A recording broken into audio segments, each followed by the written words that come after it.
আসসালামু আলাইকুম সুপ্রিয় শিক্ষার্থী, ষষ্ঠ শ্রেণীর বিষয় হচ্ছে ইতিহাস ও সামাজিক বিজ্ঞান। তারিখ 15/7/2024। ওকে, তো আমাদের এখানে আমরা 15 তারিখে যে পরীক্ষাটা দেবো তার কিছু আমরা এখানে নমুনা কোশ্চেন দেখতেছি এবং পাঠ্য বই কিন্তু এগুলো। ওকে, পাঠ্য বইয়ের খুবই ইম্পর্টেন্ট কোশ্চেন আমরা দেখতেছি এখানে। এখানে প্রথমত বলা আছে, দেখুন, একক কাজ জাতির পিতা বঙ্গবন্ধু শেখ মুজিবুর রহমান, বেগম রোকেয়া আর হচ্ছে বিজ্ঞানী আইজাক নিউটনের জীবনের বিভিন্ন গুরুত্বপূর্ণ দিক জেনে তাদের পরিচয়ের একটা ছক তৈরি করতে বলছে এখানে। ওকে, তো নিচে আমাদের এখানে অ্যান্সার কিন্তু দেখতেছি। এখন নিচে জাতির পিতা বঙ্গবন্ধু শেখ মুজিবুর রহমান, বেগম রোকেয়া আর বিজ্ঞানী আইজাক নিউটনের জীবনের গুরুত্বপূর্ণ দিকগুলো তুলে ধরা হলো এখানে। ওকে, তো প্রথমত জাতির পিতা বঙ্গবন্ধু শেখ মুজিবুর রহমানের আমরা এখানে দেখতেছি। এক নম্বর হচ্ছে তার জন্ম তারিখ দেওয়া আছে এখানে 17 মার্চ 1920 এখানে। ওকে, জন্মস্থান হচ্ছে টুঙ্গিপাড়া, গোপালগঞ্জ, বাংলাদেশে। বাবার নাম হচ্ছে শেখ লুৎফর রহমান, মায়ের নাম হচ্ছে সায়রা খাতুন। প্রধান অবদান হচ্ছে কি বাংলাদেশের স্বাধীনতা সংগ্রামের নেতা এবং প্রথম রাষ্ট্রপতি এখানে। ওকে, মৃত্যু হচ্ছে কত এখানে 15 আগস্ট 1975 সালে মৃত্যু হয়েছে এখানে। গুরুত্বপূর্ণ কাজ ভাষা আন্দোলন, ছয় দফা দাবি, তারপরে এখানে কি মুক্তিযুদ্ধের নেতৃত্ব প্রদান এখানে। আচ্ছা, বেগম রোকেয়া। বেগম রোকেয়ার জন্ম হচ্ছে 9 ডিসেম্বর 1880।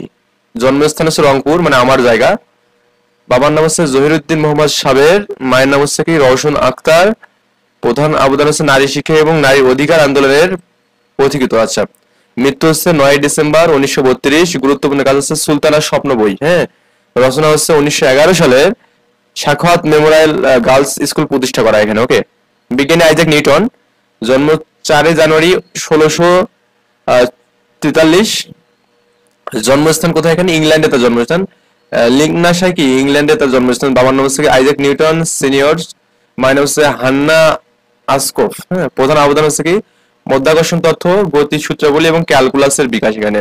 মৃত্যু হচ্ছে 23 মার্চ 1727। গুরুত্বপূর্ণ কাজ প্রিন্সিপিয়া ম্যাথমেটিকা রচনা করেন এখানে। ওকে, এবং টেলিস্কোপ উদ্বোধন করেন এখানে। এখানে শখ দিয়েছে, তাদের নাম অনুসারে শখ দিয়েছে। দেখুন আমাদের এখানে ব্যক্তি, জন্ম তারিখ, জন্মস্থান, পিতা মাতা, প্রধান অবদান, তারপর মৃত্যু এবং গুরুত্বপূর্ণ কাজ। তো আমার এখানে দেখুন যে বঙ্গবন্ধু শেখ মুজিবুর রহমান দিয়েছে এখানে, ওই তার জন্ম তারিখ সবগুলো দিয়েছে এখানে। ওকে, আইজাক নিউটন, এইভাবে আমরা এখানে শখটা পূর্ণ করেছি এখানে। ওকে, এভাবে আমরা একটা শখ পূর্ণ করবো এখানে। দলগত কাজ 2 যেটা আমাদের দিয়েছে এখানে, ব্যক্তি ও সমাজের মধ্যে সম্পর্ক আলোচনা করতে বলছে এখানে। ব্যক্তি ও সমাজের সম্পর্ক একটি জটিল এবং বহুমাত্রিক বিষয় এখানে। এই সম্পর্ক বিভিন্ন দৃষ্টিকোণ থেকে বিশ্লেষণ করা যায়, যেমন সামাজিক, মনোবিজ্ঞান, অর্থনীতি ও দর্শন, যে কোনো ভাবে দেওয়া যায়। ব্যক্তি ও সমাজের সম্পর্কে গুরুত্বপূর্ণ দিক এখানে। ব্যক্তি ও সমাজের সংজ্ঞা। ব্যক্তি কি? একজন ব্যক্তি হলেন একজন স্বতন্ত্র মানুষ যার নিজস্ব চিন্তা, অনুভূতি, ইচ্ছা এবং প্রয়াস থাকবে এখানে। সমাজ হলো মানুষের একটি সংগঠিত গোষ্ঠী বা সাধারণ নিয়ম, মূল্যবোধ এবং সংস্কৃতির মাধ্যমে সংযুক্ত এখানে। পারস্পরিক নির্ভরশীলতা 2 নম্বর হচ্ছে কি ব্যক্তি ও সমাজ পারস্পরিকভাবে নির্ভরশীল। ব্যক্তিরা সমাজ থেকে শিক্ষা এবং সামাজিক মানদণ্ড এবং সুযোগ গ্রহণ করবে। একইভাবে সমাজ ও ব্যক্তির অবদান সৃজনশীলতা এবং উদ্যোগের উপর নির্ভর করে এখানে। ব্যক্তির স্বাধীনতা এবং সামাজিক নিয়ম। ব্যক্তির স্বাধীনতা বজায় রাখা এবং তাকে সামাজিক নিয়ম এবং মূল্যবোধ মেনে চলার মধ্যে সমতা বজায় রাখতে হয়। সমাজের আইন ও নিয়ম কানুন ব্যক্তির আচরণকে পরিচালিত করে, তবে ব্যক্তির অধিকার এবং স্বাধীনতা রক্ষা করা উচিত এখানে।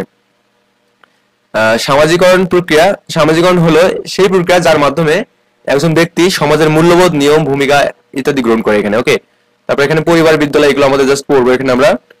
তো এখানে আপনি চাইলে এখানে যে সংঘাত এবং প্রতিযোগিতা এটা বাদ দিতে পারেন, কারণ এটা আমাদের না হলেও কোনো সমস্যা নেই। ব্যক্তির অবদান এটা দিতে পারেন এখানে। ব্যক্তি তাদের দক্ষতা, সৃজনশীলতা এবং উদ্যোগের মাধ্যমে সমাজ সমৃদ্ধ করে। ব্যক্তির উদ্ভাবন এবং আবিষ্কার সমাজের উন্নতি সাধনে গুরুত্বপূর্ণ ভূমিকা পালন করে এখানে। বলছে এখানে একক কাজ, তোমার পাঠ্য বইয়ের আলোকে যে কোনো একজন বিখ্যাত ব্যক্তির আত্মপরিচয় 10টি বৈশিষ্ট্য লিখতে বলছে এখানে। আমি এখানে বিখ্যাত ব্যক্তিকে বঙ্গবন্ধু শেখ মুজিবুর রহমান আমি বললাম। তো তিনি ছিলেন একজন কি এখানে বিশিষ্ট নেতা এবং তিনি বাংলাদেশের স্বাধীনতার জন্য অপরিসীম অবদান রেখে গেছেন। তার আত্মপরিচয়ের বিভিন্ন বৈশিষ্ট্য তুলে ধরতে গিয়ে 10টি দিকে আমরা উল্লেখ করলাম। নেতৃত্বের গুণাবলী এখানে। ওকে, বঙ্গবন্ধু ছিলেন একজন অদ্বিতীয় নেতা যার নেতৃত্বে গুণাবলী এবং দৃঢ় সংকল্প বাংলাদেশের স্বাধীনতা আন্দোলনের গুরুত্বপূর্ণ ভূমিকা পালন করেছেন। তিনি জনগণকে ঐক্যবদ্ধ এবং সংগ্রামের পথে পরিচালিত করেছেন। তারপর অসাধারণ বক্তৃতা। 7 মার্চ তার যে বক্তৃতা ছিল এখানে রেসকোর্স ময়দান এখানে, তো এটার কথা বলছে। জনমুখী রাজনীতি এখানে। বঙ্গবন্ধুর রাজনীতি ছিল জনগণকে কেন্দ্র করে। তিনি সর্বদা সাধারণ মানুষের কল্যাণ এবং তাদের অধিকার রক্ষার জন্য কাজ করেছেন। দৃঢ় সংকল্প। তার দৃঢ় সংকল্প এবং অসীম সাহস তাকে কখনোই তার লক্ষ্য পথ থেকে বিচ্যুত করেনি। তিনি সবসময় জাতির স্বার্থকে সর্বোচ্চ অগ্রাধিকার দিয়েছেন। ত্যাগ ও আত্মবলিদান এখানে। বাংলাদেশের স্বাধীনতার জন্য তিনি নিজের জীবন এবং পরিবারের স্বার্থকে ত্যাগ করতে প্রস্তুত ছিলেন। তার সংগ্রাম এবং ত্যাগ আজ জন্মের জন্য অনুপ্রেরণা এখানে। সামাজিক ন্যায়, বঙ্গবন্ধু সবসময় সামাজিক ন্যায়, বিচার এবং সমতার পক্ষে ছিলেন। তিনি সমাজের দুর্বল এবং অবহেলিত শ্রেণীর অধিকার থেকে রক্ষা করার কাজ করছেন। যাই হোক, সংস্কৃতির পরিচয় এখানে দেবেন, এটা একটু ভাষাগতভাবে লিখবেন। তার মানবিকতা দেখবেন, সাহসিকতা, বিপ্লবী এখানে দিবেন এটা। তারপর এখানে স্বাধীনতার প্রতীক, ওকে, এটা কিন্তু মেইন বিষয় এখানে। পড়ে দেখি। বঙ্গবন্ধু শেখ মুজিবুর রহমান বাংলাদেশের স্বাধীনতার প্রতীক হিসেবে বিবেচিত হন। তার নেতৃত্ব বাংলাদেশের স্বাধীনতা অর্জিত হয় এবং তিনি জাতির পিতা হিসেবে স্বীকৃতি পান এখানে। আর একটা কোশ্চেন আছে যে দেখো কাজ, যে আমরা কেন বঙ্গবন্ধুকে জাতির পিতা বলে রাখি এখানে। বঙ্গবন্ধু শেখ মুজিবুর রহমান জাতির পিতা বলা হয় তার অসামান্য নেতৃত্ব এবং অবদানের জন্য। তার বাংলাদেশের স্বাধীনতা অর্জন, জাতি গঠনের মূল ভূমিকা পালন করেন। নিচে কয়েকটি উল্লেখযোগ্য কারণ দিয়েছে এখানে, যেমন প্রথমটা হচ্ছে আমাদের স্বাধীনতা স্থপতি। বঙ্গবন্ধু শেখ মুজিবুর রহমানের নেতৃত্বে বাংলাদেশের স্বাধীনতা লাভ করেন। তার নেতৃত্বে পরিচালিত মুক্তিযুদ্ধের মাধ্যমে 1971 সালে পাকিস্তানের ঘোষণা নির্যাতন থেকে মুক্ত হয় স্বাধীন বাংলাদেশের রাষ্ট্রের জন্ম এখানে। 7ই মার্চ হচ্ছে ঐতিহাসিক যে ভাষণ এখানে। 1971 সালে 7ই মার্চ ঢাকার রেসকোর্স ময়দানে বঙ্গবন্ধু দেওয়া ঐতিহাসিক ভাষণ বাঙালি জাতিকে স্বাধীনতার পথে পরিচালিত করে এবং সেই ভাষণ আজও স্বাধীনতার প্রেরণা হিসেবে গণ্য করা হয় এখানে। রাজনৈতিক সংগ্রাম, বঙ্গবন্ধু আজীবন বাংলাদেশের মানুষের অধিকার, সহ অধিকার এবং মুক্তির জন্য সংগ্রাম করেছেন। তার নেতৃত্বে আওয়ামী লীগ একটি শক্তিশালী রাজনৈতিক দল গড়ে উঠেছে, যা পরবর্তী স্বাধীনতা সংগ্রামে গুরুত্বপূর্ণ ভূমিকা পালন করবে। সমাজ সংস্কারক এখানে। বঙ্গবন্ধু শুধু স্বাধীনতা অর্জনে সীমাবদ্ধ ছিলেন না, তিনি স্বাধীনতার পরপর একটি নতুন সমাজ গঠনের মনোনিবেশ করেন। তিনি দরিদ্র বিমোচন, শিক্ষা বিস্তার এবং অর্থনৈতিক উন্নয়নের জন্য বিভিন্ন উদ্যোগ গ্রহণ করেন এখানে। ওকে, সাংস্কৃতিক ঐতিহ্য ভাষণ এখানে। বঙ্গবন্ধু শেখ মুজিবুর রহমান বাংলাদেশের সাংস্কৃতিক ঐতিহ্য বাংলা ভাষার মর্যাদা রক্ষার জন্য গুরুত্বপূর্ণ ভূমিকা পালন করছেন। ভাষা আন্দোলনে তার অবদান এবং সংস্কৃতির প্রতি তার ভালোবাসা, জাতির পিতার মর্যাদা তাকে অধিষ্ঠিত করেন। জনগণের প্রতি ভালোবাসা, এটা একটু পড়বেন এখানে। তিনি জনগণের দুঃখ কষ্ট বুঝতেন এখানে। ওকে, গণতন্ত্র এবং ন্যায় বিচার এখানে, তো তিনি ন্যায় বিচার ছিলেন এখানে বলা আছে, এগুলো পড়বেন এখান থেকে।